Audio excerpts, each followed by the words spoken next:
At this point, I am ready to see Sophie Thatcher become this generation's next big scream queen. So Hollywood, can we make that happen, please? Companion is the film that we are talking about today. It's a thriller that stars Sophie Thatcher and Jack Quaid. Thatcher plays Iris, who might just be the greatest girlfriend ever. All she cares about is pleasing her boyfriend Josh, played by Jack Quaid. Nothing wrong with that. We Joshes are the best. When the two of them travel to a weekend getaway at a friend's lake house, it becomes clear that Josh's friends aren't exactly fond of Iris. And as the behavior of her hosts becomes weirder and weirder, she comes to discover that this weekend trip is much more than just a vacation. The film is directed by Drew Hancock, who I've never heard of before, so this was my introduction to his work. I didn't have high expectations based on the filmmaking talent behind it, but I did have expectations based on the two trailers that I saw. The first one I think is great. It's very ambiguous as to what's happening. The second trailer, on the other hand, reveals, I think, way more than it should have. This is Abigail all over again, because as I was watching this movie, things play out in a way in which certain reveals happen, and it feels like the audience is supposed to be experiencing those reveals in real time. And for whatever reason, the marketing team decided to ruin some of those reveals in the second trailer. I'm really not fond of that trend, so if you haven't seen the second trailer and you have any interest in this, don't watch any more marketing material. This is a movie that is best experienced knowing as little as possible going into it.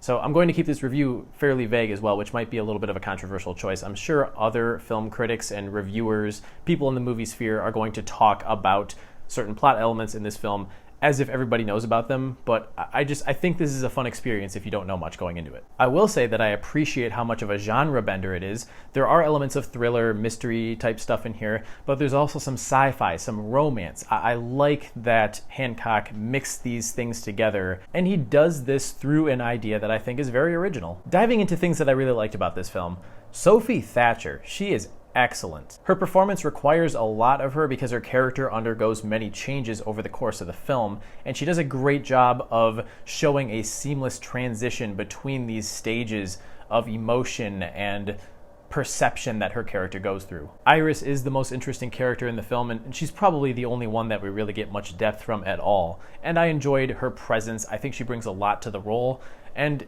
if there was another actress in her shoes, I could see how it could tank the film. Jack Quaid is solid, but I do feel that he's kind of being shoehorned into the awkward, selfish, weirdo incel stereotype. Don't get me wrong, he's good at playing that part, but I was constantly reminded in this film of his role in Scream and some of the other roles that jump-started his career after The Boys. If I had to pick a surprise standout from the cast, it might actually be Lucas Cage, who continues to impress after his performance in Smile 2 last year. Credit where due, there are some twists and turns later on in the film that aren't shown in the trailers, so even if you have seen both of them, there are still some surprises in store. Something that I'm very mixed on when it comes to this film is that I think it comes dangerously close to actually adding some commentary about technology and some pretty disturbing things that humans might be able to do with technology in the near future. I've already seen some news articles that are very relevant as far as the subject matter of this film. But as it went on and on, I did feel like it started to lose that sense of fun.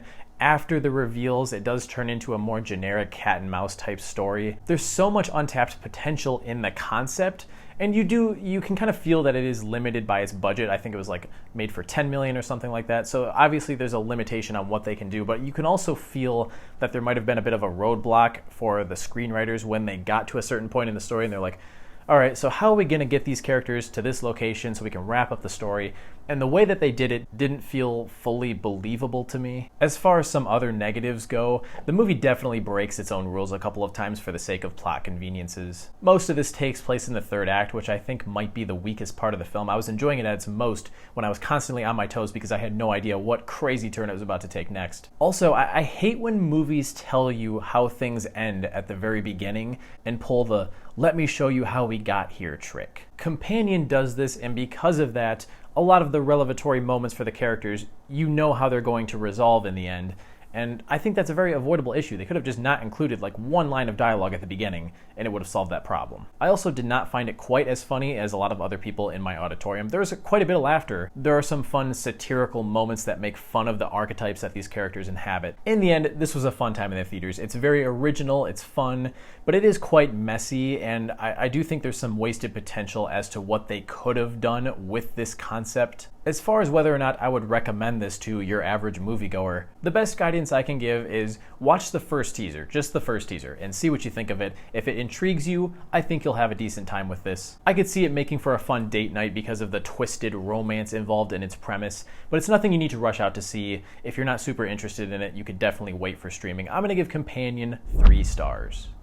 As always, if you do see the film, I'd love to hear what you think of it down in the comments. Be sure to hit that like button and subscribe while you're at it. If you want more content like this, we are finally getting close to the end of January, which is widely known as the least eventful month in Hollywood. So hopefully as we move into February, we'll get some bigger releases, some more interesting films to talk about. But this was definitely a pleasant surprise and better than every film that I've talked about so far this year. Thanks again for watching. I'll catch you guys in the next one. See you later.